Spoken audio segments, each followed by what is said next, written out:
Good evening and welcome to the City of Cedar Falls Planning and Zoning Commission meeting for Wednesday, June 28th. I'll call the meeting to order and we'll have a roll call. Abrahaski. Okay. Chrisman. Here. Gribovich. Here. Hartley. Here. Larson. Leeper. Here. Lynch. Here. Moser. Here. And Staniker. Here. All right, we'll move into approval from minutes from the meeting on June 14th. Is there any corrections or can I have a motion to approve? Motion to approve. Second. It's been moved and seconded. All those in favor, please say aye. Aye. All those opposed, same sign. Motion carries. All right, point of the meeting where if you have public comments on anything that is not on the agenda this evening, you can come up to the podium and do that at this time. Seeing none, we'll go into old business. And we have the RP Master Plan Amendment for Autumn Ridge Development. And JD, you're on. Yes, thank you. Thank you, Chair. Good evening, everyone. So this is an item of master plan amendment for Autumn Ridge Development. One second, sorry. Yeah, so as we know, this is a continued meeting. We had a brief discussion and presentation at last planning and zoning meeting. So we'll just go over the facts again. That way, everybody has chance to see what the proposal is. So this is a RP master plan amendment for Autumn Ridge Development. It's a subdivision with 105 acres, and it's located west of Union Road and south of West First Street. 2001, this is a RP master plan that was proposed and approved in 2001 for the entire 105 acres.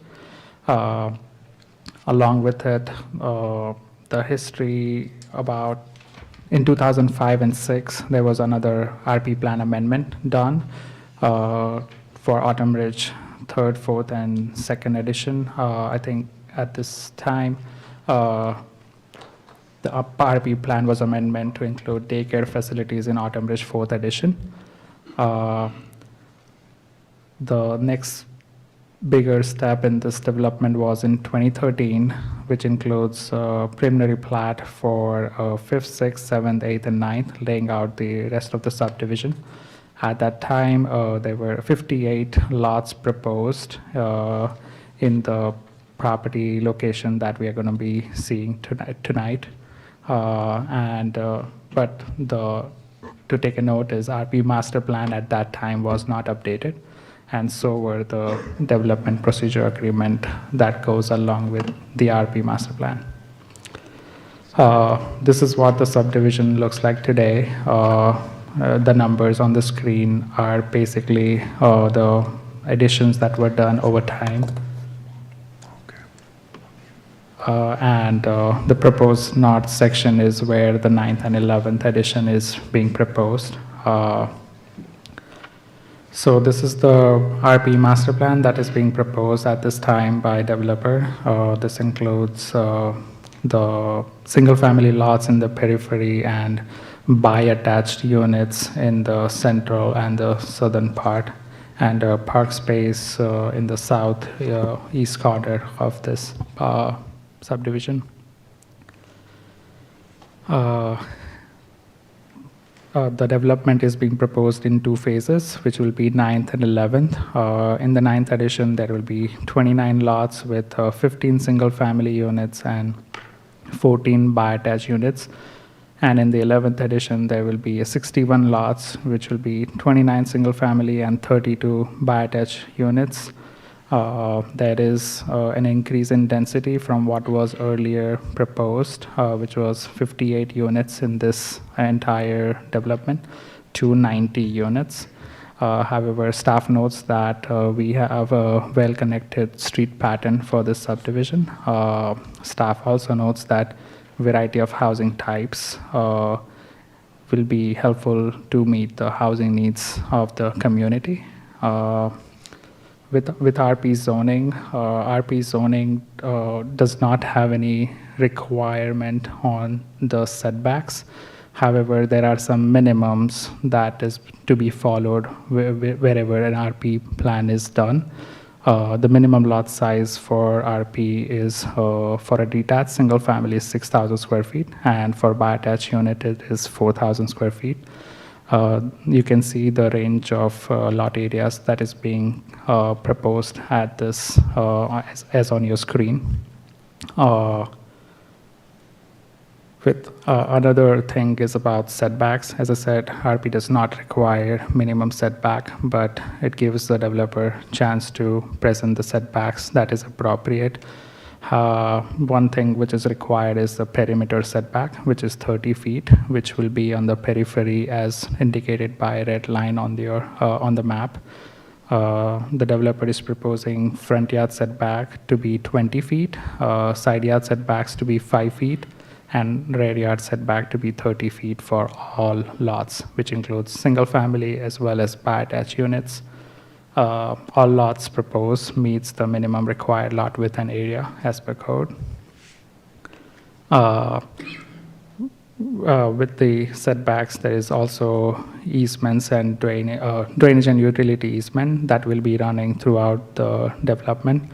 As indicated on your screen, there will be 20 feet drainage and utility easement in the periphery of the subdivision, as well as 35 feet setback along the West First Street. This is in addition to the setbacks. I want to make a note that we don't allow any fences or detached structures in the drainage easements. So I just want to make a note of that. So one of the concern here is the lot size and usable yard space.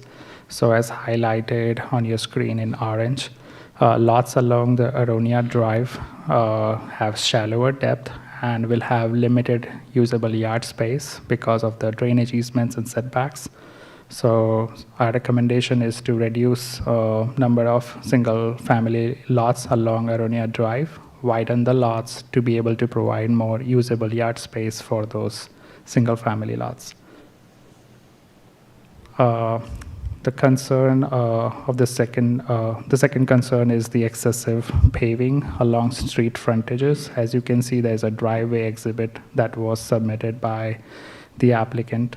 We believe that it will be adding congestion on the streets. It will provide less on-street parking. It will be compromising the sidewalk continuity. Front yards will be largely paved, and also there will be less room for landscaped yards in the front. To address this, developer is proposing to limit the driveway width at front property line with 18 feet wide driveways for all lots. And also developer is proposing to limit lots less than 60 feet with 2-car garages. So those are the steps that the developer is proposing to address those concerns. Sidewalk connections. So with the RP master plan, developer will be adding sidewalks as highlighted on red on the periphery of 9th and 11th edition. Those will be done as the phasing of this project is laid out. The blue patch, which is from Paddington to the south portion of the proposed lot, will be a sidewalk segment that will be added by the city as part of the capital improvement project. Community space, shared usable space. Per the subdivision code, the RP development agreement, usable open space should be provided to meet the needs of the neighborhood. Staff recommends that some open space be designated within the 9th and the 11th edition as originally agreed. The original master plan, which is up on your screen, and the development agreement that was approved at that time designated 3 to 5 acres of combined park space and stormwater detention area.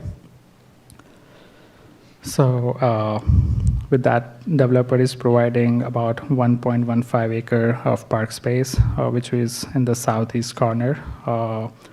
Based on the sloping nature of the designated park space and other accessibility concerns, staff recommends that the park location be moved to a centralized location. I've highlighted a possible centralized location for a park in the map that you can see. Another recommendation with the park space is increasing the park space to about 2 acres. We found our Cedar Falls comprehensive plans. Comprehensive plan notes has a section on park, and it talks about a variety of parks, wherein mini park is being the one which is less than an acre or about an acre size, and a neighborhood park is the park which is 5 to 10 acres. The comprehensive plan also states that the National Recreation and Park Association recommends 1 to 2 acre of park space per 1,000 residents. Autumn Ridge at full built out would be about 400 units, gauging about 960 residents. So we recommend that the park space be increased to about 2 acres. And on the left side is a map that is in the comprehensive plan that shows that there is a need in this area for a park space.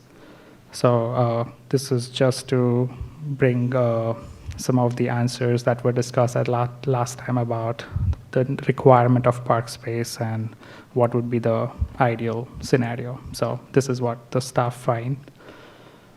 I will turn this traffic impact study to Matt Tolan, if he can explain a few slides on this. Thank you. Yep, thanks, JD. So for this development, there was a traffic impact study submitted for this project for both developments. It looked at the new intersection on Highway 57 along with a connection along Union Road. That was performed, and with that, a level of service A was determined in its full build-out. No turn lanes were warranted. The staging between the two sets of developments was capped due to the fire code, limiting the number of lots available, not one with a single access point out. In the full build-out, they would have full connectivity, and more lots could be generated then. And then the DOT has reviewed this as well, and they were accepting of the connection onto their highway.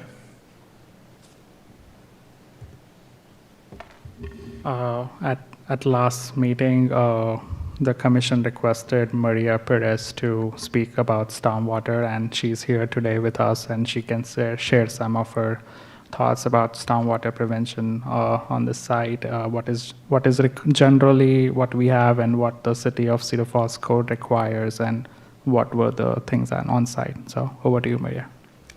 So the first thing I wanted to say is that with any urbanization, you're going to see increase in runoff. So that's just to put everybody, that's going to happen, right?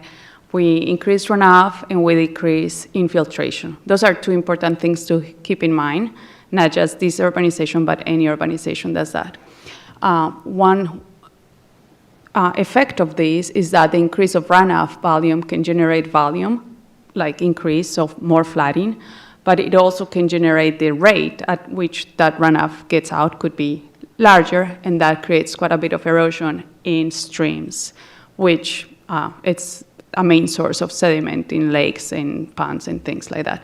So I just want to point out that this is just a normal thing of urbanization. How we reduce that is through adding maybe stormwater detention basins, like the one we have here.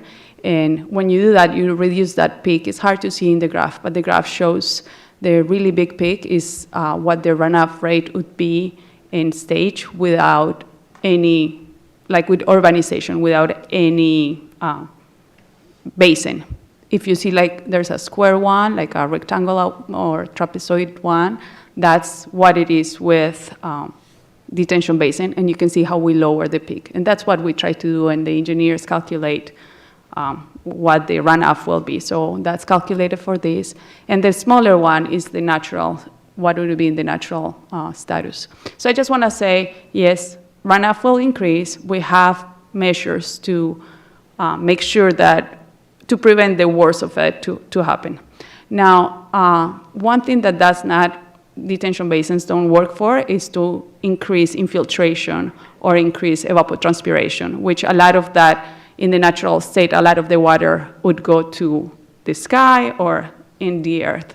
So that would be it's more like a plug here for any residents to put in your own lots, any rain gardens or BMPs, because that's the one way to increase infiltration or evapotranspiration. It's hard to do it as a development.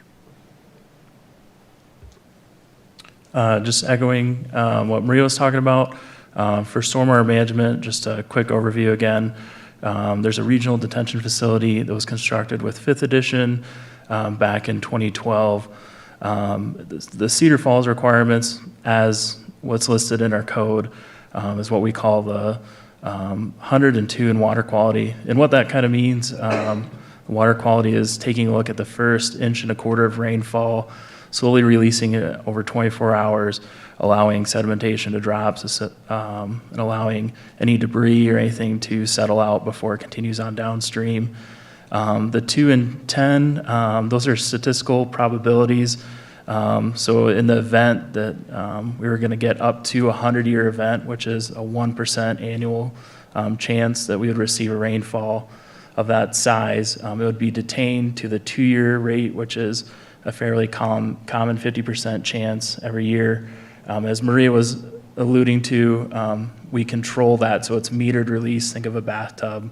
When you pull the plug out of the bathtub, it slowly meters the water out. It's not released all at once.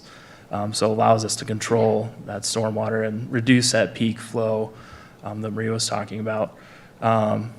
With the development in itself and with the drainage facility, there is, if we were to exceed the 100-year event, overland drainage stormwater pass, both in development. It would flow into a swale to get to the basin, and the basin, on the next slide, there's a picture of the outflow structure. It would overtop that and go into the city's culvert and continue down. So the basin itself meets the code in that regard with 102 in water quality. So I was asked to go and look at the detention basin and see what the status is right now. And I went with some residents and we look at this. So I just want to say this is the summary, but this is going in the maintenance agreement issue by issue and looking at what I found was deficient, okay? So the first thing that needs to be done is to remove all the trash. There's just little random trash, as you imagine things blow away and there's trash trapped within the vegetation. So that needs to be cleaned up.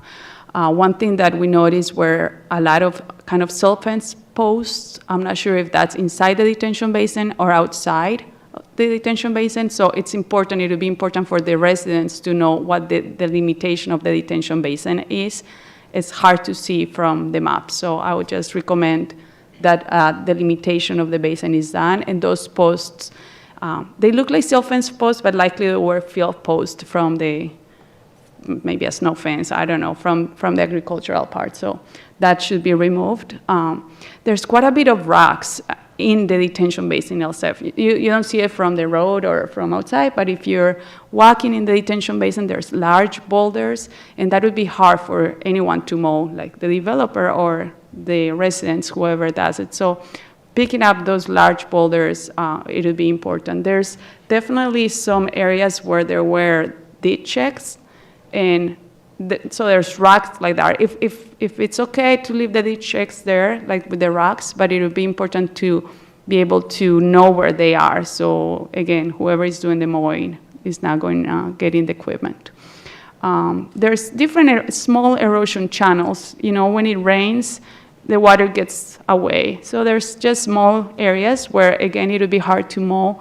So that needs to be decided what's going to happen with that, if it's going to be graded again or how it's going to be fixed. It's nothing like really concerning erosion-wise. It's just thinking about how the maintenance can be done for this. It's just the main thing for this. Now, the developer cleaned this basin in January or February this year, got the trees cut, but unfortunately, it seems like all the mulch, the trees were cut and the mulch was left there, like the wood material was left there, mulched and left on site. left-hand side, like the second picture you can see shows quite a bit of that wood material that needs to be removed. The idea of not having trees or large vegetation there is to allow for more water, for more storage. So we should not, whenever a tree is cut, it should not be cut, it should be really grabbed. The whole tree should be removed, and that mulch should not stay in the detention basin. So that needs to be removed. And any trees or shrubs need to be cut that are there. Again, the main thing is to make sure that this detention basin is going to be able to be maintained, which what the maintenance agreement says is that it needs to be mowed at kept at 6 inches of length. So that's important. Cut all the vegetation at 6 inches, verify the topography of the basin to match the grading plan. We'll talk more about that later. There's some sediment built up in some areas, which is normal for 10, 12 years that this has been around, but we need to check if that sediment is going to be removed or if it's going to be left there, what the implications are. And there's some encroachments. It's hard to see in the picture, but there's some backyards. Some people have some gardens in the detention basin, some trees. Those things need to be removed to match the maintenance agreement. And what I would say is when all of this is done, I would like the developer to just schedule an inspection, and I can go back again, and we'll make sure that that's done before any permits or any construction in the next phase starts. But all the maintenance seem to be pretty doable, nothing too hard. Now, I was also asked to talk about erosion control and sediment control here. So just anything before any grading, we're gonna make sure that we have a permit and an inspection is required before any grading happens in the next phase. I just got a preliminary permit today that I have to look at, but there's just for everybody, just in any project that disturbs more than 1,000 square feet in the city, we ask for a SWIP permit. So that will have to be done. And this assures that there's protections for sediment and for pollution control and for erosion control. Usually you will see the boundary protected, but there's also controls inside the projects. The city or I do quarterly inspections, so every 3 months, but I also do spot inspections more often, at least once every 3 months.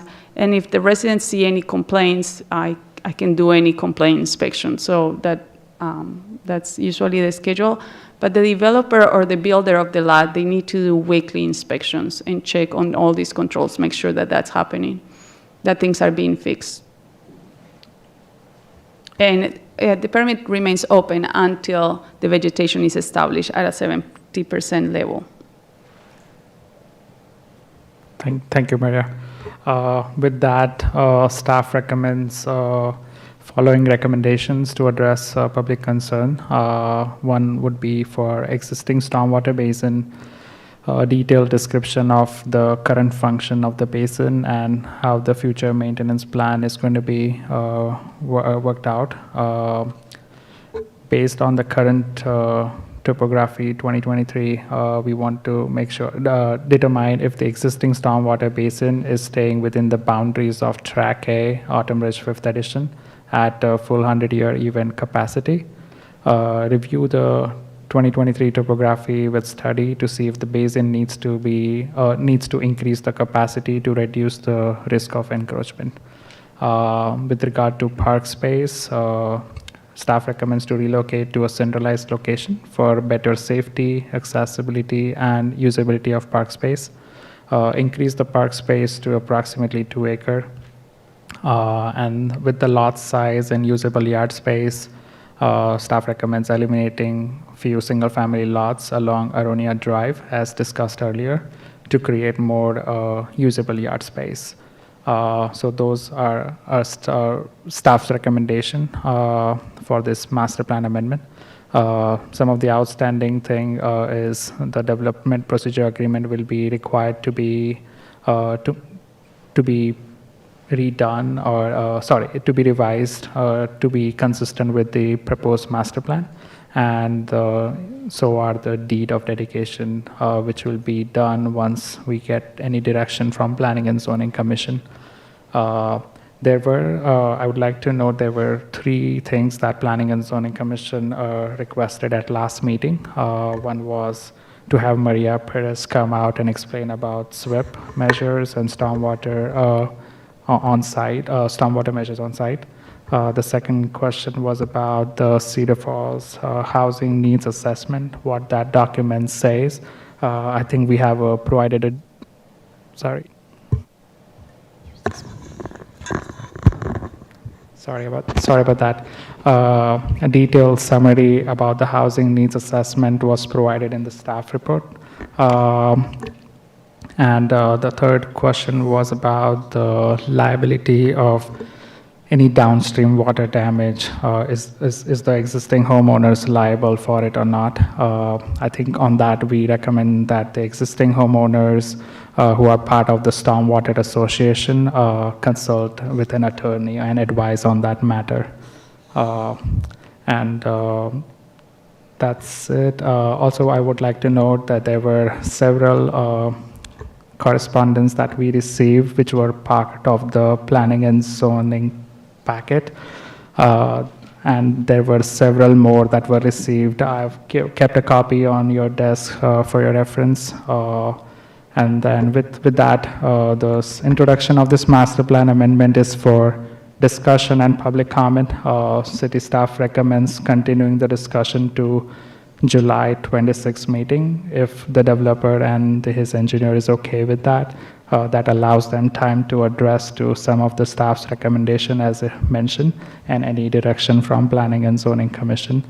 And also I would like to note that at this time we would need guidance from Planning and Zoning Commission on what is to be done, what is to be recommended. That way the developer can have a plan in future to address those concerns. Thank you.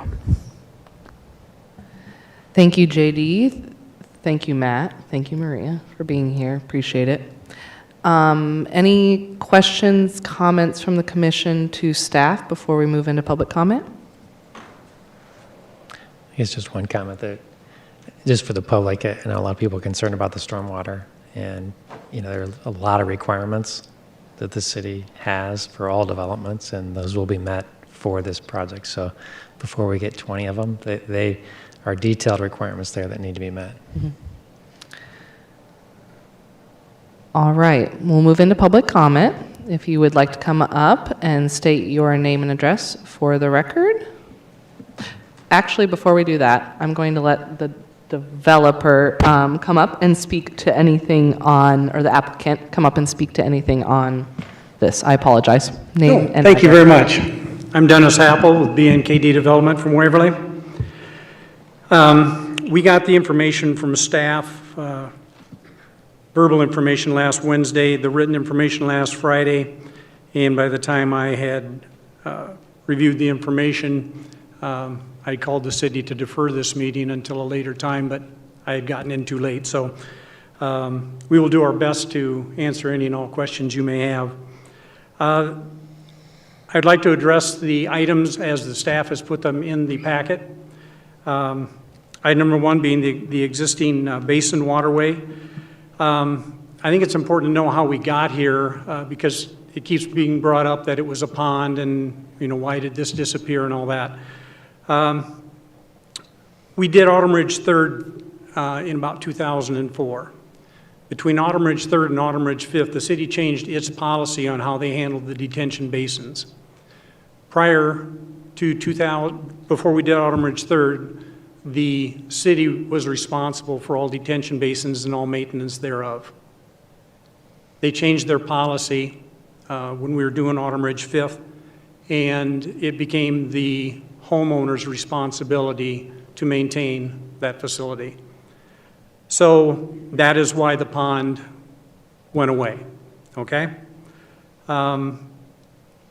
If you listen to the people in Fieldstone, Lakeview, et cetera, they have spent a great deal of money over the years trying to take sediment, et cetera, out of their ponds. Anytime you build in a waterway, you're going to get sediment, as Maria said. There's no getting around it. We felt it was in the best interest of the subdivision that we do not put a pond in, and so that's why that happened. Item number 2, the green space. Oh, excuse me. There was also a question on that, on the ponding elevation at the 100-year elevation, or the 100-year event. Would you like to address that, Adam? Sure can. Adam Dater, CGA Engineers from Cedar Falls. At the request of staff, we did update our topo in that area. We did a topo survey of the existing detention basin. We applied the numbers in the original model to it to establish what volume was required. When we determined the volume at a certain elevation, we found that it does indeed, the 100-year ponding elevation does fall fully within the detention track. So I know that was a concern, that was a comment that came up, and just want to let you know that we did look into that already.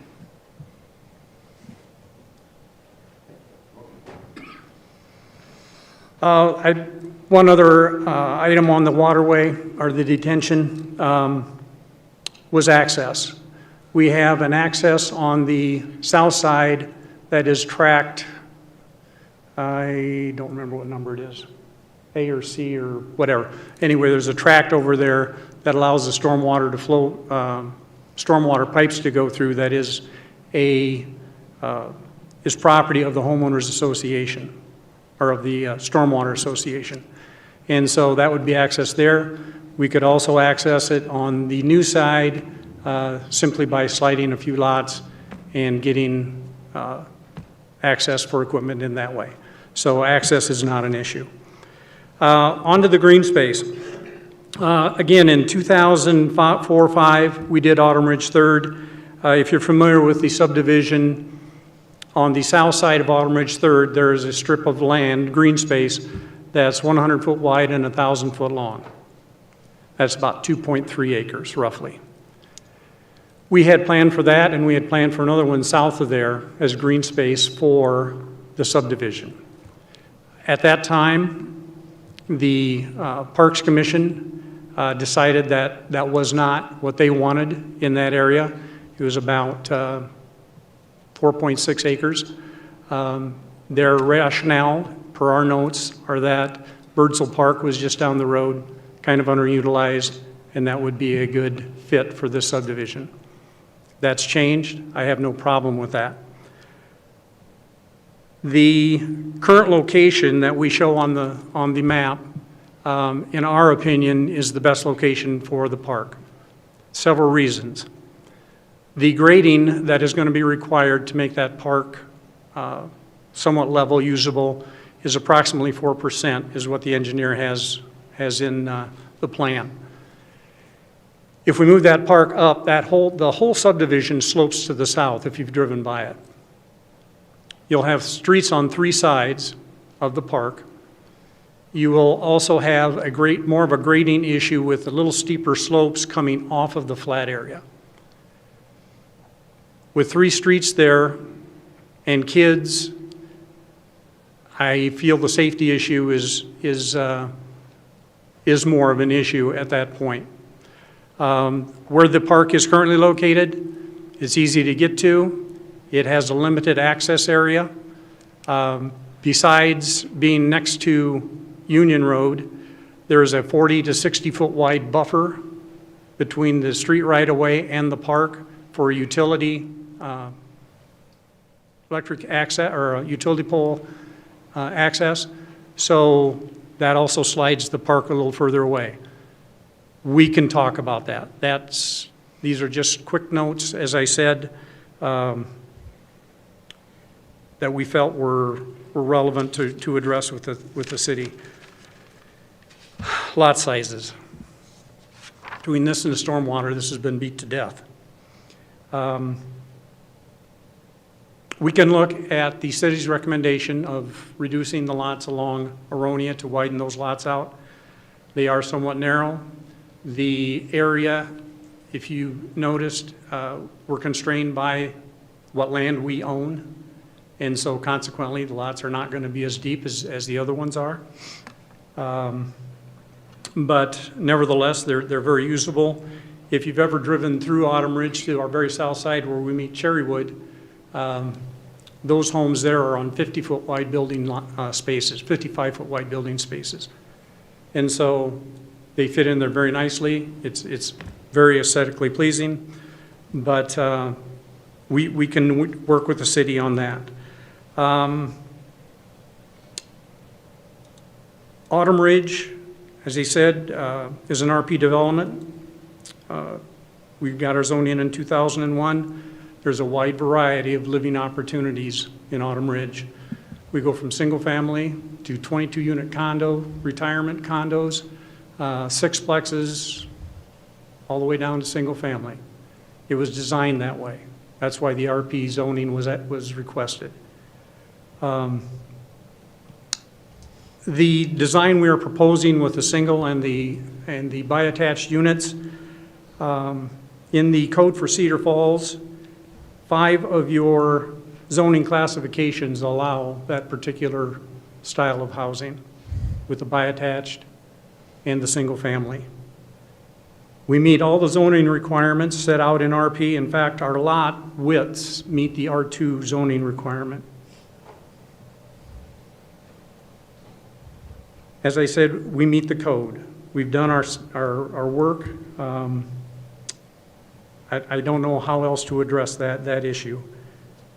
Your housing study supports what we are trying to do here. Your SU1 classification for zoning, if we went strictly by that, we would still have about 75 to 80 lots out there. So it isn't like we're reaching out and doing something very odd and weird. This is something that the city, if you put it in 5 of your zoning requirements, that this is allowed, must think it's a pretty good plan. You've received many letters and emails. I hope you can discern between the facts and the opinions. On May 15th, I sent out a letter to everyone in the 200-foot impact area as required by the city, or that the city notifies on. I received one response. My letter stated that I would meet with anybody or any group at any time. I got one response, and the gentleman was wondering when they would be ready and the price of the lots. The concerned citizens had a meeting after that. They decided not to invite BNKD, which is their right. However, I think we could have addressed some of the issues prior to this. There seems to be a lot of concern about the waterway, et cetera. If it were that bad, I'm curious why the citizens or the city hasn't addressed this prior to this time. 2 years ago, the city talked about the growth in the area. We have addressed that.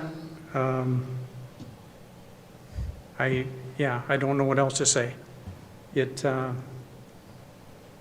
We can defer this for another time or to the next meeting, or you can decide on it this evening. It'll be your choice.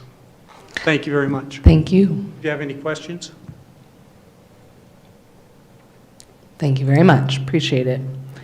All right, we will now open it up for public comment. For anyone that would like to come up, please state your name and address for the record.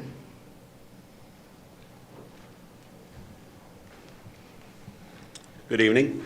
Brad Pierce-Baker, 4228 West First Street in Cedar Falls. I'd just like to kind of comment on Mr. Happel's comment about, I think there were 2 letters sent that he talked about that nobody got a hold of him, Luchtenberg's and ourselves, because we're the only 2 that are within 200 feet distance.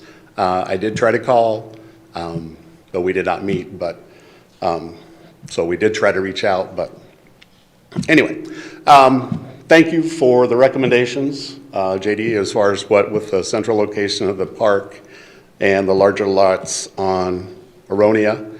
I would like to kind of point out, as I stand on our lot and I will look to the south, there are, with the Autumn Ridge 5th edition, I'll look across, there are, which is already completed, there are 7 homes in a span where I look. And as I look on the plot plan, there are 9 homes plus the stub street.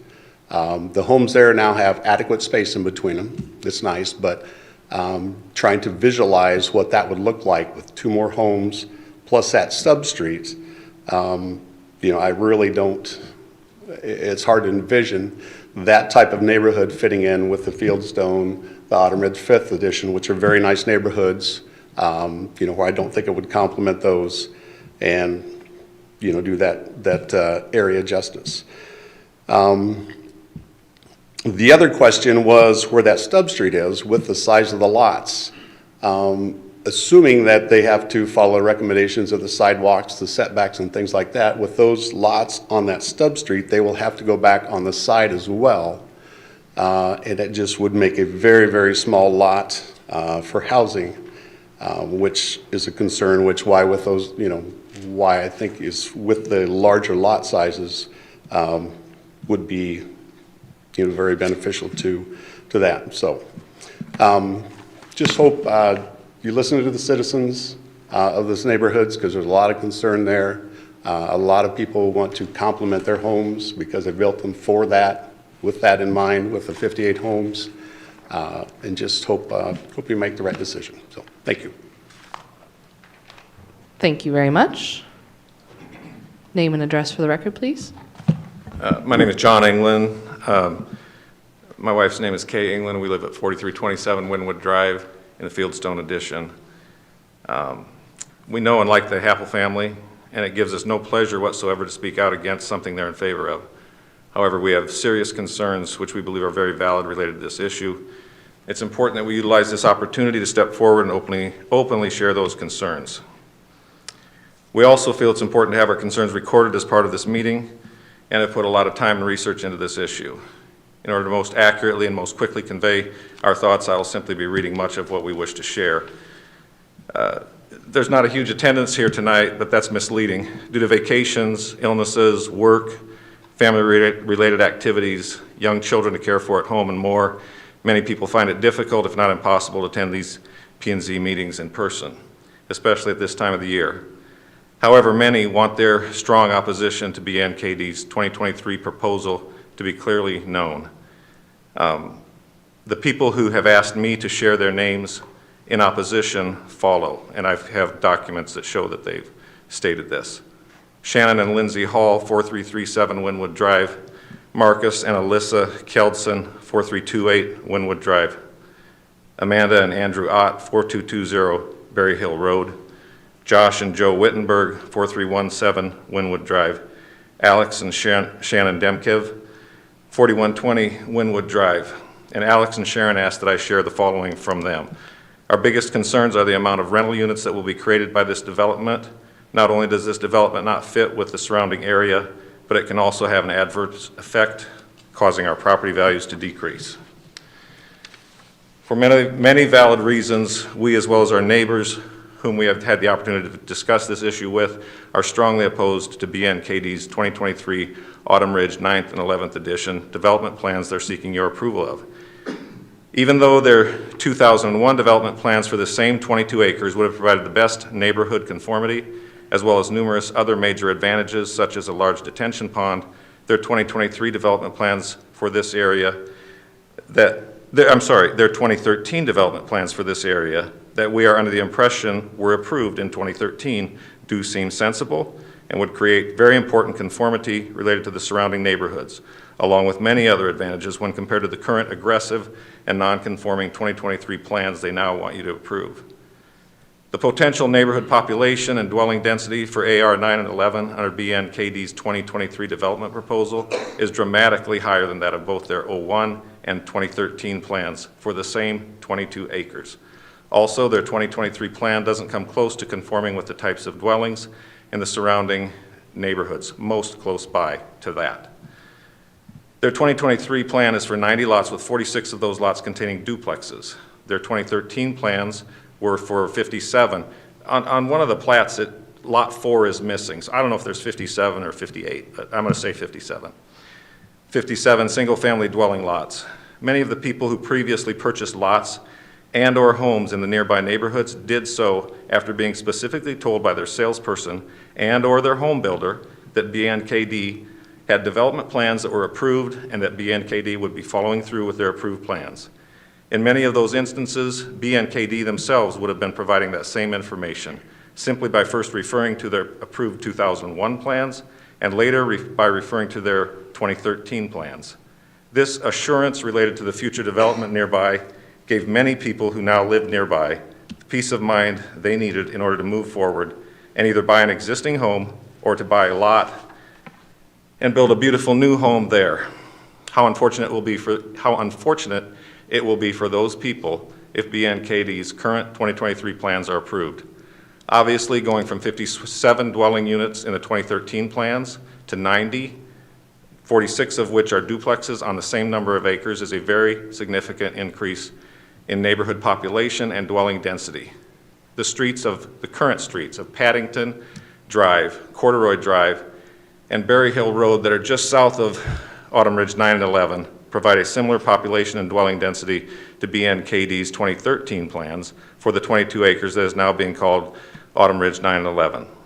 Those three streets have almost no lots remaining to be built on, and they currently have many cars that are constantly parked in those streets and on the driveways, many of which, the driveways that is, are very narrow. We believe there are only 1 or 2 duplexes on those streets, with the rest of the dwellings being single-family homes. If BNKD's 2023 plans are approved, there will be much higher population and dwelling density within AR 9 and 11 when compared to that of Paddington, Corduroy, and Berry Hill. This would create even more congestion, traffic and otherwise, safety issues for children walking and playing, as well as create a neighborhood that does not at all conform to the neighborhoods nearby. Also, even though duplexes may be lived in by some of the duplex owners, they tend to be utilized to a great extent as rental properties, both immediately and even more so eventually. With you and I being a relatively short bike ride or drive away, we predict that the AR 9 and 11 duplexes, as well as some of the small houses that would be built on the tiny single-family dwelling lots, would become a popular place for college students to live. We have absolutely nothing against college students or other individuals who choose to live in rental properties or investment property owners. However, such a neighborhood composition would even further increase Autumn Ridge 9 and 11's nonconformity with the nearby neighborhoods. If BNKD's 2023 plans are approved, even though nearby property values might not actually decrease in value due to factors such as the current positive market conditions in Cedar Falls, they will be impacted in a negative manner overall as a result. A study is not necessary to confirm the facts in the previous sentence. When considering the entire 105 acres of Autumn Ridge additions, BNKD's 2001 master plan was to have a total of 479 units, which amounts to 4.6 units per acre. If their 2023 plans are approved, this 105 acres will have 375 units, which amounts to 3.6 units per acre. BNKD seems to be using this fact as a major selling point of their 2023 development proposal. However, in our opinion, it is not appropriate to view this as a selling point. If BNKD had stuck with their 2001 plans, they would have been able to have those 479 units on the 105 acres. Perhaps we are incorrect, but our assumption is that no one from the city of Cedar Falls or anyone else ever forced BNKD to alter their original 2001 plans. Now, maybe there's something different related to what Dennis said earlier. At this time, it would be prudent for everyone involved with this issue in any manner to focus solely on the sensible development of the 22 remaining acres, not on population and dwelling density statistics related to the entire 105 acres. So continuing on that theme, it's important to point out that the 22 acres that compose Autumn Ridge 9 and 11 is, for the most part, the only area of the 105 acres that remains to be developed. BNKD's approved 2013 plans were to have 57 or 58 units on the 22 acres, equaling 2.6 units per acre. Their 2023 plans, if I misspoke and said 23 in the previous sentence, I meant to say 13, I apologize. Their 2023 plans for 90 dwellings on this 22 acres would result in 4.1 units per acre, and that's a huge dwelling density difference per acre, and would prove to have a negative impact on nearby neighbors and neighborhoods. Approving BNKD's 2023 plans would also result in far more ground being covered by rooftops and cement when compared to their 2013 plans. This is an important factor related to our valid concerns about water retention and runoff, even though we've been told otherwise. We realize a stormwater study has been done on this issue and have learned that a passing grade was achieved. We are also under the impression the study was arranged and paid for by BNKD, which is probably common practice. When it comes to studies and Mother Nature, life experiences have taught us time and time again that Mother Nature usually creates dramatically different results than the findings of studies that make assumptions related to future natural and uncontrollable occurrences. The slope of this particular 22 acres, as it relates to water retention and runoff, is also an important contributing factor that needs to be considered at this time. When observing the 105 acres of Autumn Ridge additions with the naked eye and considering the overall topography of the entire 105 acres, the amount of slope per acre certainly appears to be highest on the 22 acres that Autumn Ridge 9 and 11 will cover when compared to any other 22-acre section of the 105 acres. The slope of this 22 acres increases the potential for future problems related to water retention and the runoff from it.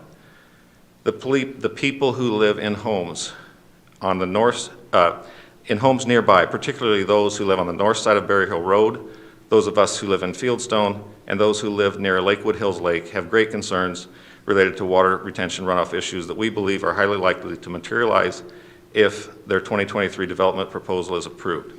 And this is literally costly to us. At the last meeting on June 14th, James Hancock from the Lakewood Hills Lake area reported that they had a $345,000 cost to remove silt from their pond. Creating additional affordable housing in Cedar Falls is a noteworthy goal. However, even though your approval of BNKD's 2023 plans for Autumn Ridge 9 and 11 would create some additional affordable housing, it would be a relatively small amount when looking at the entire city of Cedar Falls.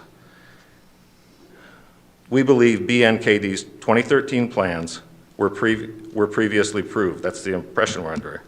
The 2013 plans are sensible, they provide conformity, and our impression is that BNKD could move forward with those plans.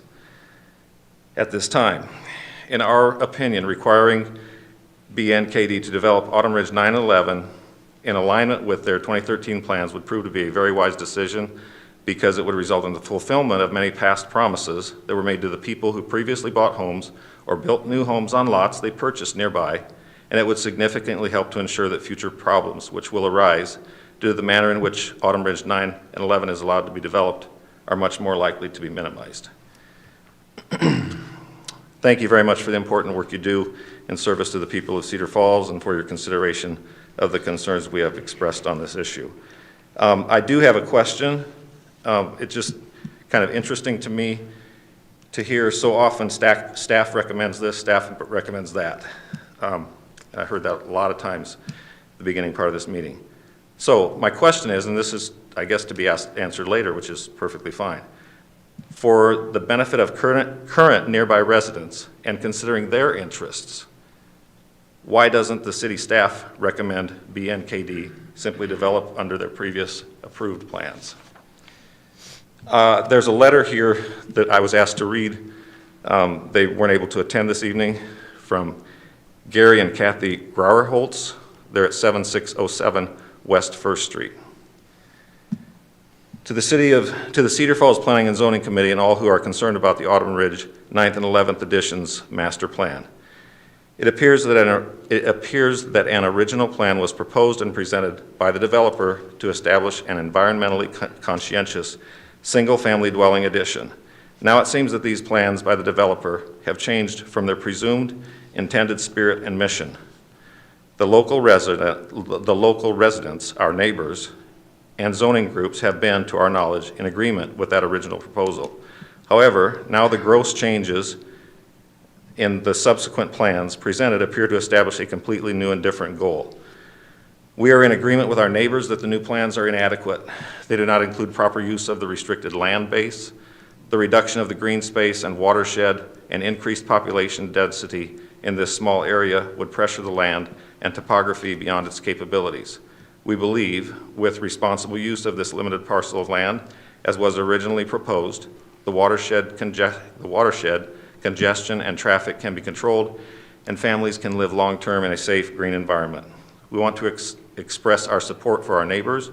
Therefore, we hope the original vision will be followed. This would honor the Cedar Falls community members who have already invested in and made their homes in the surrounding additions and allow respect for the limitations of this finite amount of landmass. Thank you for your consideration. Respectfully, Gary and Kathy Brower-Holtz. Thank you.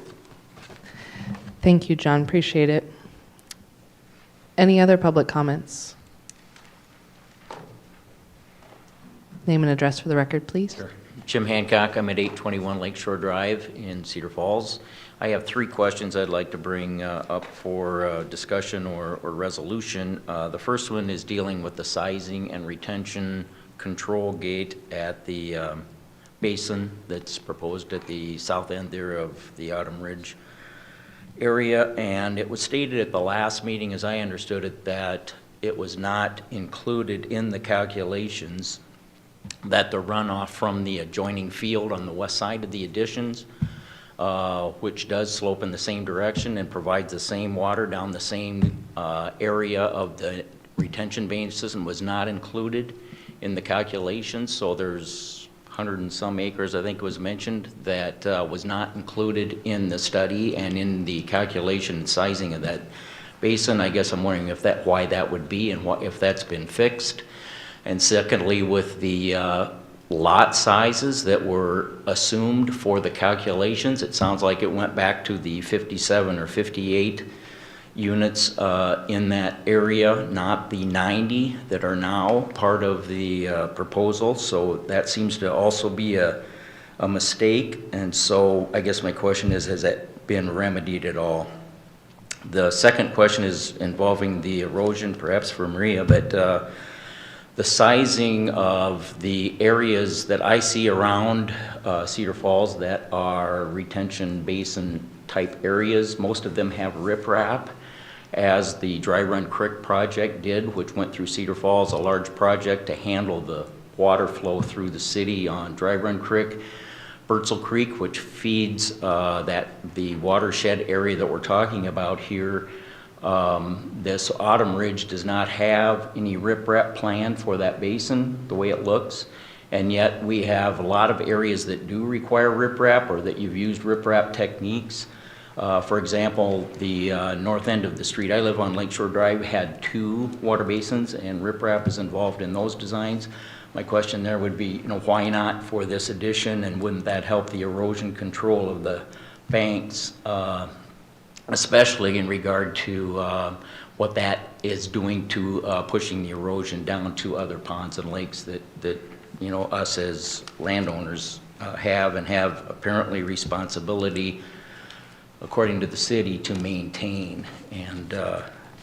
And then the third one is about that responsibility. If in fact the city has stated that the landowners have responsibility of the water areas and maintaining them, then why has there not been any responsibility or requirement of the landowners of the creeks that are causing all of this erosion that is washing down to the other ends of the stream of water that we are paying large sums of money to repair? And isn't that a conflict of the statement and the understanding of our responsibilities? Thank you. Anyone else for public comment?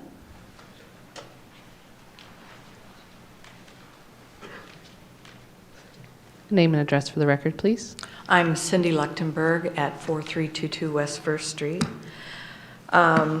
Regarding the previous meeting and everything that we had, I am going to read a couple letters as well. One is my own.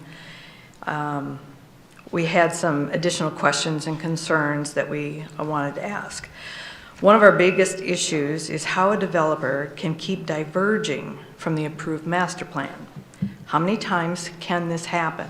How many times are we going to have to keep doing this?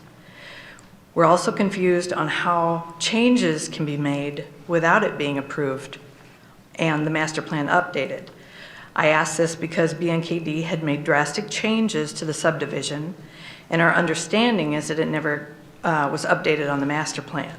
So my question is, was it ever even approved? As Karen Howard had explained at the P&Z meeting, the last one, the RP restrictions state that a single-family lot has to be a single-family home. However, Our fear is that the developer could simply come back with another change, again later, that could possibly get reapproved again. If the developer continues to change things little by little, whenever he wants, our fear is that he will just make more lots into duplex lots. BNKD has already changed this multiple times. And it's so upsetting to think that we can keep doing this. As we've mentioned before, at what point are the homeowners that are already living in and around this area taken into consideration? Multiple people have stated that they bought their lots and built their homes because they were told by the developer the 9th and 11th editions would continue to be like theirs, which was already built, meaning single-family homes on nice-sized lots. There should be some restriction or consideration for these families that stops a developer from being able to make such drastic changes once a master plan has been established. Unless there's a majority vote from those living in and around the area approving that change, the developer should be required to abide by that original master plan. BNKD said it was merely a snapshot of what they thought it would be at that time. And I'm sorry, to me that doesn't sound like much thought was put into how the future changes could affect the already established families. We now wonder if the original plan was presented only to mislead everyone into approving it with the intent all along to eventually have as many houses as possible on this area. We feel this is a total injustice to those living around this development, and the city has the responsibility to protect those of us already established in this area who want to make Cedar Falls their home. We purchased our property out in this area because we wanted some space. Fieldstone was designed for single-family homes on decent-sized lots. The original Autumn Ridge Master Plan was also designed to complement the already developed neighborhoods for those people who were trying to find nice-sized lots within the city limits. It was designed so people could enjoy the outdoors more and not have to look into someone else's bedroom window. We've talked to people who want a larger lot, but can't seem to find any because of the push for density. These people can't purchase land outside the city limits because there are restrictions regarding farmland, which requires a minimum purchase of at least 40 acres. Most people don't want or can afford 40 acres, but would enjoy at least a third to a half acre size yard. These people would like to be in Cedar Falls, but are going to other towns like Dyke and Waverly and Hudson now to get the size of lots they want. So the developer's comment regarding the change is due to needs is not totally accurate. This area was originally planned for larger lots, and others have already bought lots, as was mentioned earlier, with that understanding. So it should stay that way. Otherwise, Cedar Falls is going to lose more and more revenue from good, hardworking people who would have loved to have been living in Cedar Falls. We're also frustrated with the fact that BNKD is doing the absolute minimum requirements for this development. The lot sizes are at the minimum. The setbacks, the easements are at the minimum. The road widths are at the minimum. The green space park is less than what was required by the city, and I thank you for recommending that it be changed.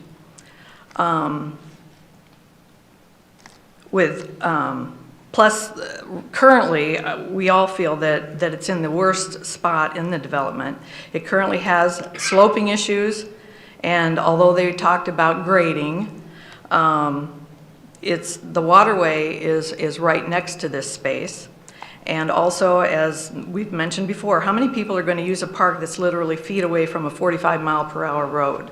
And I know they said, well, there's several additional feet, but it's still right along Union Road. The developer, in my opinion, is simply using this space to appease the city's requirements only because it's basically unusable for anything else, really. The city needs to take a stance on all the wrong things going on with this development and bring this development back to the 57 lots that were in the 2013 plan. We unfortunately can't go back to the 2001 plan because, as we've talked about, the pond is no longer there.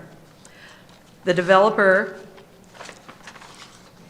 is, in my opinion, simply interested in only maximizing his profits and doesn't really care about the families already living here.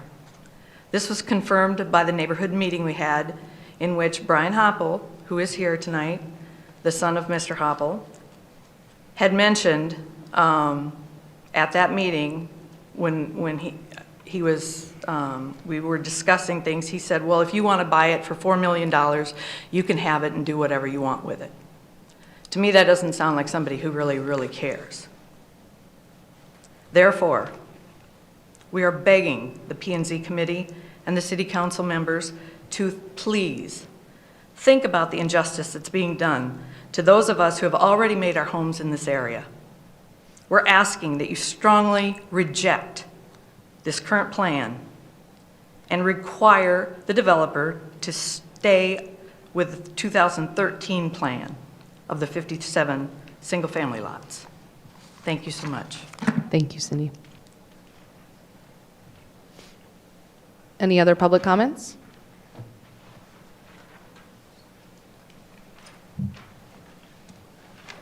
Name and address for the record, please. I'm Dan Bumbalowskis, 4433 Winwood Drive in Fieldstone. I'm one of these people who has a lot of other activities going on, so I miss most of these meetings. One got canceled, so I'm here today as a proxy to read a letter. Before I read this kind of verbatim or as a quote here, I'll say just, I know there's been some mention about not being able to visualize what this might look like. I would encourage any of the P&Z Commission members to just drive down Paddington or Berry Hill on a weeknight or a weekend, and you can see how congested it is. It's like playing Frogger with kids and cars. It's nuts. That's what this is going to become. So you guys just drive around there on a night or weekend and see what you're setting this up to be. That's my only personal comment, I suppose. All right, so the letter itself was written by Lyle T. Simmons at 207 Corduroy in Cedar Falls. And the only thing I'm going to change in the quote is instead of Happels as a person, I'm going to say BNKD or developer probably as I read this. There are some questions in here which you guys can address later. So again, quoting, I have some points to bring to the attention of the P&Z board.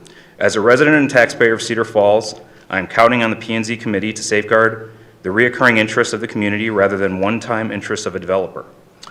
The setbacks on the lots in the proposed north development were adjusted from a standard city code down to 5 feet. Why is the developer being allowed to deviate from the standard city code right from the start? There is already concern over the addition being crowded, and now the developer is being allowed to pack things even tighter. I added personally, had to put a sidewalk to nowhere on the side of my property because it was code. I wasn't allowed to deviate for one single occurrence. Why is the developer being allowed to go against ordinance for the entire neighborhood? 10 feet distance between houses. This is placing them closer together than what is allowed in a trailer park. Has P&Z considered the aesthetics of this development that is going to be next to some of the town's nicest neighborhoods? Last year, BNKD, the developer, were told that no activity could begin until the waterway was grubbed. As a result, the developer went into the waterway last winter, simply cut down the trees, and rough shredded them and then left all the refuse, as we saw earlier. Some pieces are larger than a man's arms and still lay in the waterway. This was covered with snow and subsequently with weeds in the spring. It was not realized until a walk through the waterway with Maria on the morning of June 23. This refuse brings up several concerns. If there is an event, the wood scrap is going to float and flow downstream and impede the flow of water, even possibly backing up the slot in the culvert passing under Union Road. The result of this grubbing is actually more detrimental than leaving the trees there and doing nothing. I would propose that work on the north development be stopped until the waterway was brought into compliance and inspected according to the standards set forth by the city. What was done seems deceptive and is not indicative of the good neighbor hopes from the committee. As another neighbor pointed out, as the case of the minimums are concerned, the developer is doing the absolute minimum to get by, even to the point of asking for variances to pack things tighter and provide a minimum green space, 1 acre next to Union Road, boring the culvert, and standing water as an insult to the intent of the requirement, minimum housing sizes, minimum aesthetics, and minimum continuity. Bottom line, it's not what we were told and it's not what we were promised. I would propose that the P&Z Commission take a hard look at this proposed neighborhood. Can you honestly say that this proposal is a better fit for the area? Would you be willing to sign your names to it? We already know the best solution in this case was the originally planned 2013 56 homes on ample lots, a neighborhood that truly fits the area. Why are we even considering anything else? Ask yourselves this, and you already know the answer, to be honest. Again, Lyle Simmons, 207 Corduroy. Thank you. Thank you. Any other public comment?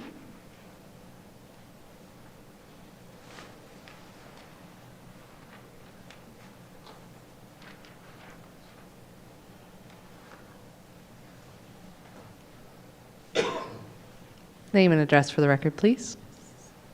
I wasn't planning on speaking, but I feel compelled to. My name is Deb Hudspeth, and I live at 315 Corduroy Drive. And I agree with everything that the citizens of our neighborhood have said. I don't understand why you have to change the plan from 2013. We chose our lot on 315 Corduroy because it's a beautiful area, a large lot, wonderful family neighborhood. We've lived there since 2012. What I think it comes down to is the almighty dollar. I think that I don't understand why you have to change the plan from 2013. The area is just a really nice family-oriented neighborhood. And I just feel like I need to say that you need to do the right thing. I think that's what's wrong in this world. People don't do the right thing. They know what's right, but just do it. And everyone should, benefit from that. But I think it comes down to them wanting to cram in all these homes in these small areas, and I just don't think it would be a good fit for what that space was meant for. And that's what was promised to us when we moved in. So they should honor that proposal. That's all I have to say. Thank you very much. Any other public comment?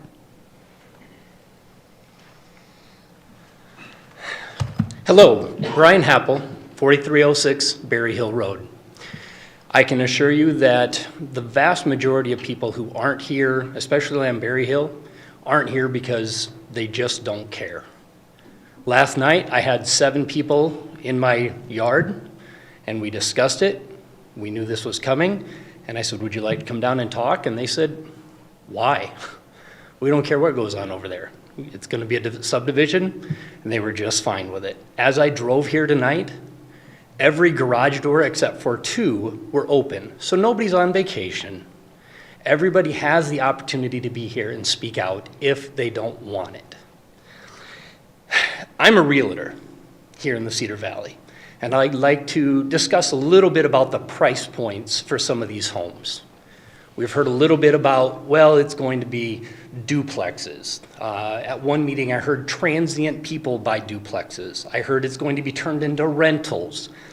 As you're well aware, you cannot simply buy a property and turn it into a rental property in Cedar Falls. Mm-hmm.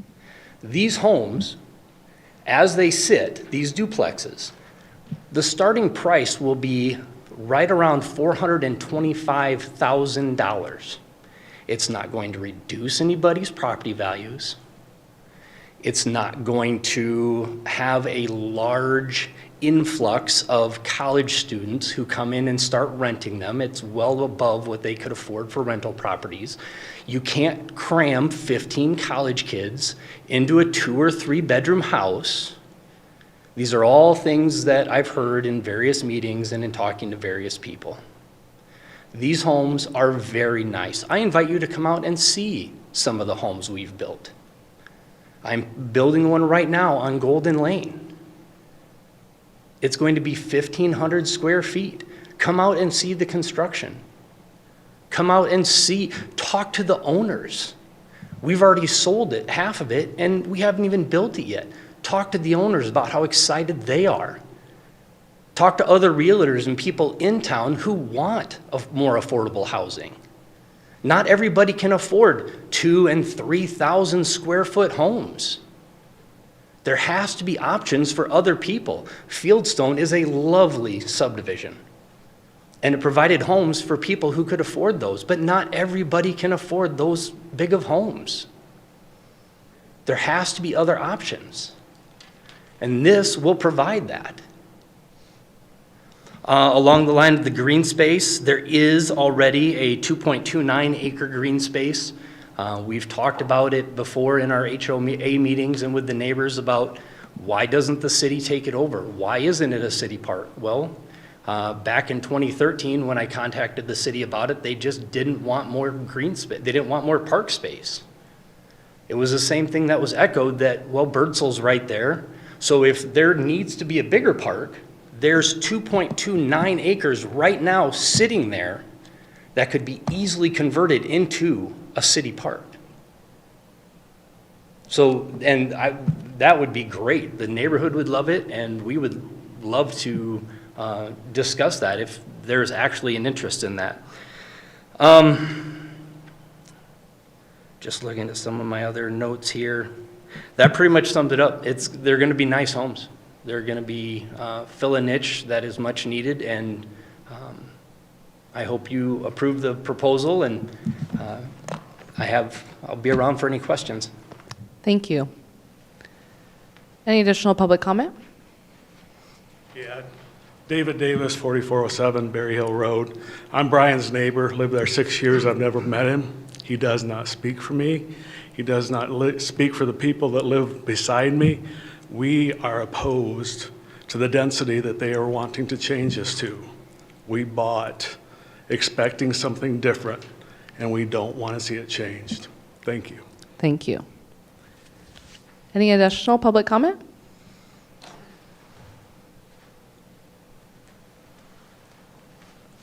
Ann Spur, 4211 Berry Hill Road. I'm going to echo what Mr. Davis said. Brian doesn't speak for me or for my neighbors. We bought directly. We didn't buy from a realtor. We bought our lot from BNKD, Rhonda Happel.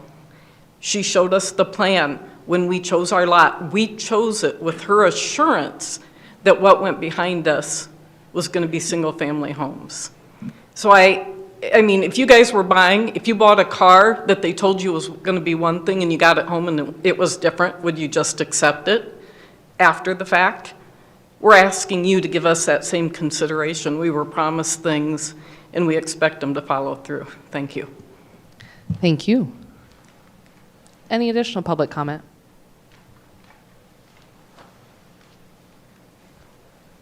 Sorry, you're going to get sick of seeing me, but after he mentioned that there could be no rental properties, I had to come up and speak. I am speaking on behalf of Tim Caswell.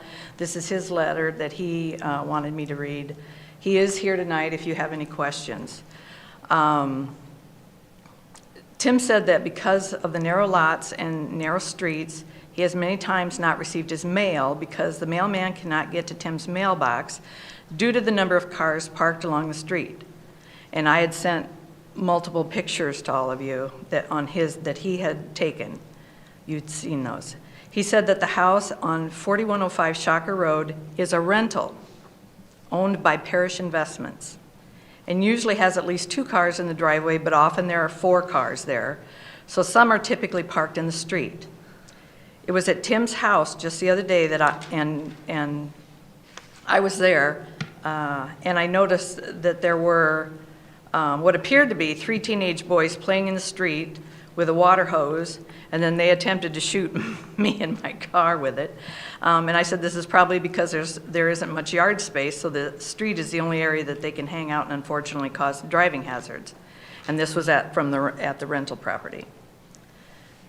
Tim is also upset by the way the street is already cracked, that is only 5 years old. He said an engineer told him it was from hydraulic pressure from water being blocked by a silt sock from storm sewer and sitting on his driveway approach for 1.5 weeks at a time. He said the street curb is even cracked. So as you can see, we have legitimate concerns about the way things are being handled by BNKD. They're trying to do the absolute minimum in this development and need to be made to make things right.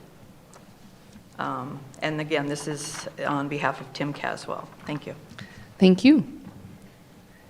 Any additional public comment? All right, seeing none, we'll go ahead and bring it back to the commission. As JD kind of mentioned, being able to provide kind of specific direction is going to be very important for us this evening to help the developer move forward. So if we can kind of direct some of our comments towards that, that would be helpful. But otherwise, I would open it up for questions or comments from the commission.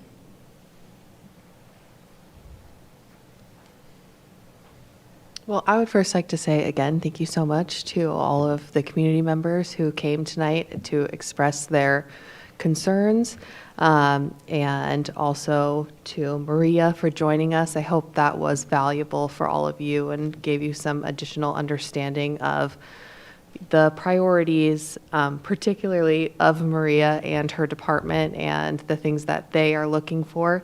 Especially that reassurance that those things will need to be met before any permits will be given out. I certainly have a lot of concerns about the current plan, the current master plan.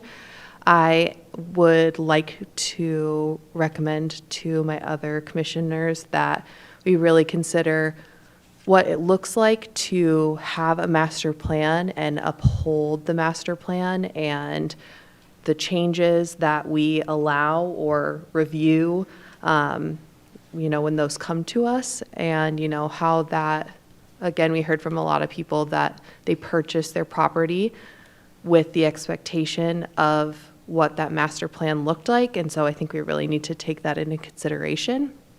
I think the recommendations made by staff were really good, but I would like to see some of those questions answered more directly, such as how the existing drainage way is currently functioning and how it's going to be maintained over time.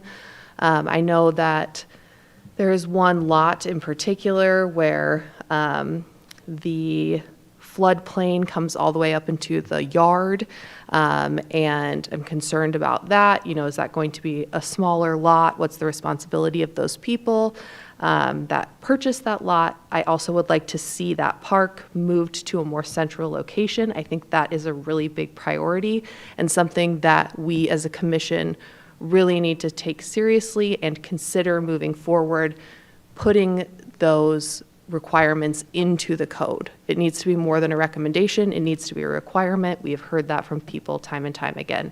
They want to see that. I did have a question for staff. So I think we discussed at the last meeting that the 2013 master plan was not actually approved. So what would it look like to look at that plan again? Would that plan need to go through this process as well, since it was not previously approved? Thank you. So just a correction, it was not a master plan. It was just a preliminary plat that was proposed. What I noted in my presentation is at that time there was no master plan amendment done. So currently what we have on our file is the 2001 master plan. So if they... To go a step further for you, Hannah, thanks, JD. The preliminary plat that was approved in 2013, our subdivision code it expires if they're not actively working. And so that's what has happened. But certainly that exact plat could come back for review and possibly approval. Anything's open for the commission to review. Thank you. Just to make sure that we're answering kind of questions that came before folks, there was a couple other pieces. So Maria or Matt, maybe kind of talking about Jim's comments as far as the south side or south end of the basin, those types of pieces, if you could answer those, as well as kind of the riprap techniques, that sort of thing. If you want to kind of answer those two, just so we can kind of make sure that we're answering as many questions as possible tonight. Yeah, so there's some questions about the sizing and runoff. Adam with CGA is here. He can speak to that. I would just note that in the study it was talked about the 100 acres to the west of this development was included in the drainage analysis. So that is a part of the drainage analysis. As far as lot sizing, just a reminder again, when a stormwater analysis report is put together, it's fairly conservatively built. It's not built for a case on case, not specifically for 57 units. It's designed on impervious area. That's usually taken as a more conservative measure. And again, Adam can speak to that. And then riprap installation. Riprap, we also call that armoring. It's used in areas where we have a high risk of, for example, if a stream's turning, we'll put it there. If there's increased velocity or flow, usually at the end of our culverts, you'll usually see riprap installation. It would be highly advised not to install permanent riprap installation across a whole entire channel, because that would really hurt the aquatic life, and Maria could speak to that. But we use it for armoring in certain situations, but we don't want to armor everywhere. It actually becomes counterproductive, and you can lose stability that way if too much application occurs. With that, I'll turn it over to Maria and Adam. So yeah, with the riprap, I didn't see any high erosion concerns with the existing basin. There's some maintenance that needs to be done, and I went through that, but it's really minimum. I would not go for riprap unless it's necessary. I think it does more damage. It's older practice, but I would not go for that. Jim also mentioned about people that live like on streams and why don't they maintain it. I just want to explain, this is like a systematic thing. It's not, you drive through Iowa and you'll see stream erosion all over. So I don't think, that's for another meeting, but it doesn't make sense to make people responsible for their own stream bank for erosion, because really what's causing that erosion is not the people that live there, but all the system, all the drainage for a watershed. It's pretty complicated. So, and these maintenance to these basins, they need to be done because they're built for the purpose of controlling runoff. So we need to make sure that they're controlling that runoff. And that's why then we do have maintenance agreements for basins like this. So yeah, I think that was pretty much it. But Adam maybe can talk about the calculations. I can a little bit. So when the stormwater detention, when the stormwater modeling is done, and Matt's right, we do use a generalized, we call it a runoff coefficient for the entire development. We don't go and calculate what the average home size and pavement size, area of pavement. That's what those runoff coefficients do. They take those into those big general requirements. This area was designed with a runoff coefficient that approximated, I think, 1/4, 1/3 acre lots, something like that. So we could just take a look and see how the site is developed to see if that still conforms, if that runoff coefficient is still valid. So that's a step we could take just to confirm everything. But as Matt said, these are very generalized numbers. I think the original model was done with one really main developed area draining into this basin. So without getting the details of what we go through to determine all the detailed calculations and modeling. So if you have any other questions on that one. Thank you. Thanks. If people want to have access to documents like this, right, so we obviously can have that. Can you guys just talk to just briefly on where they could find those documents if they don't already know? Yeah, they can certainly reach out to us, staff. Stephanie, I don't know if you want to speak more to that. What documents are you referring to, like our subdivision code requirements? Or Yeah, kind of that, and I how think- the information that Yes. Adam's talking about with coefficient standards or things like that. Yeah, certainly we can provide that. Wonderful. Thank you. Anything else from the commission?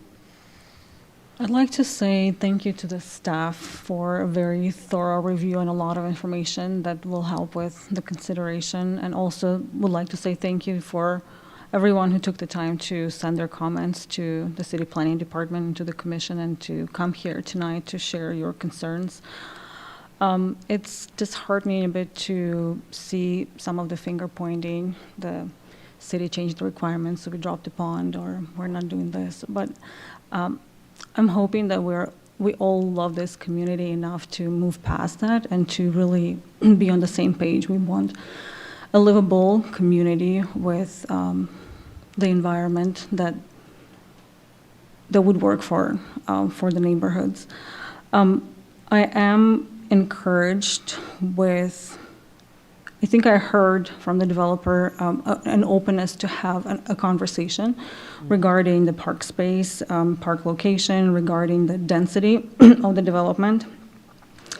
I'm not sure I quite understand where developer is at with the stormwater questions. Would like to hear some more as to where you're at with that, with the concerns that are coming from the residents and from the commission. I also am questioning, with the master plan being a guiding document, it doesn't provide a lot of details, but it does provide a vision as to where the development is going, and some deviation is natural. It's possible, but this is a huge deviation. I am not quite sure in the last 5 years, is this a common practice for developers to come back and scratch the plans and start all over, or is this really a deviation and anomaly that we're looking at? To me, this warrants absolutely a conversation of a developer with the community, with the neighborhood, that good neighbor meeting. And I understand that some people are meeting without the developer in the room. This conversation needs to happen to clear out and to see if there is a common ground, or if there's absolutely no middle ground that can be found. Thank you. Excellent. Any other comments? Direction? We're deciding who was going to go first. So I just wanted to again thank everyone for being here, and really just talk to the comment of how are we heard and we're not being heard. You're all here. You are heard. We have packets and packets of emails that we read through. So I want to assure you that you all have been heard, and that's why I enjoy this process and this entire conversation, because we are here to listen to you, and we want to make sure that we come to an agreement that we can have it be the best for the most amount of people. That being said, I do think I appreciate the duplexes. I might be in the minority, but I actually appreciate that. I think the quality and the type, I think I really like having that innovation. We have a desperate need for that in the community. I do have some concerns about the density that was mentioned. I'd love to see maybe some of that redeveloped in your plan. I also like the recommendation of the green space and thinking about other ways that we could make a more usable space for the community to use that green space. Thank you. Yeah. First of all, I think, so Brian and Dennis, thank you for developing in the community. I mean, I don't think we want to see as a negative, community for developments like this. This is what makes our community great. But I appreciate the concerns of the community showing up and talking about it. To your point, there's still time to have some of those conversations, and I hope they happen. I think for me, the park kind of just, it checks the box, but isn't really significant in any way. And so I would support the city's recommendations on that. The stormwater, in my business, I deal with this a lot, and the requirements are stringent, and they're equal across developments, across our community. So that one doesn't concern me. There's just a lot of things that need to happen to check those boxes. I think the density for me is probably the issue. I think we recognize that change happens, and the world has changed a bit since 2013, and these are guidelines. But at the same time, people are making the largest investment of their lives here, and I think they should be able to rely on some information. If they were subtle changes, I guess I would support that. 58 to 90 is a pretty significant deviation for me. So I have some concerns about the density as well, and I guess I'd like to see maybe some community meetings to try and maybe find some middle ground. I'm not saying it has to be 58, but there's a pretty big difference there. Thank you, Brad. Yeah, I would second my concern on the, or Brad's comment about the density is my concern, and I think there could be a compromise, maybe not to 58, but maybe not 90, where all parties could find a compromise and be happy. Any other comments? I also would echo everything that our wonderful commission has stated tonight, and thank you for being a part of the process. That's important. I too would say that density is an issue for me as someone that worked very hard on the housing needs assessment and what is needed here in our city. We do need density a bit, and duplexes are unfortunately and fortunately part of our future. So as far as affordability is concerned, and we've seen it in other spaces throughout the city where it is beautiful and it is working, but going up, I think if I did the calculation right, I mean, quite a bit, almost 50%. That's a lot of an increase and a concern for all of us, speaking as a chair. So I think as far as specific direction, I feel like we've given some pieces of information for staff, hopefully some pieces for remedy, as far as perhaps a meeting with all of you to be able to discuss things and come up with a common ground in some way, shape, or form, so that when we come back on the 26th, hopefully we have some good, positive comments to be able to be had. But that would be my comments. Anything additionally from the commission? Okay, so we will move this on to the 26th of July meeting, if there's no further comment. And we will move into, let me scroll all the way back up to the top, sorry. Item number 3, which is the preliminary plat for Autumn Ridge 9th and 11th editions. So, Madam Chair, we might propose that with significant changes possibly to the master plan, that we might just wait on the preliminary plat, since that would have to match an approved master plan. Fantastic. Do we need So do the to- same thing, move that to the 26th. Excellent. So we will move that to the 26th as well. Thank you so much, Stephanie. That will be it for old business. We have no new business. Is there a commission update? There are none. Thank you. Thank you. All right, we will move into an adjournment, if anyone would like to adjourn. So move. Second. It's been moved and seconded. All in favor, please say aye. Aye. Aye. All those opposed, same sign. Motion carries. Have a wonderful evening.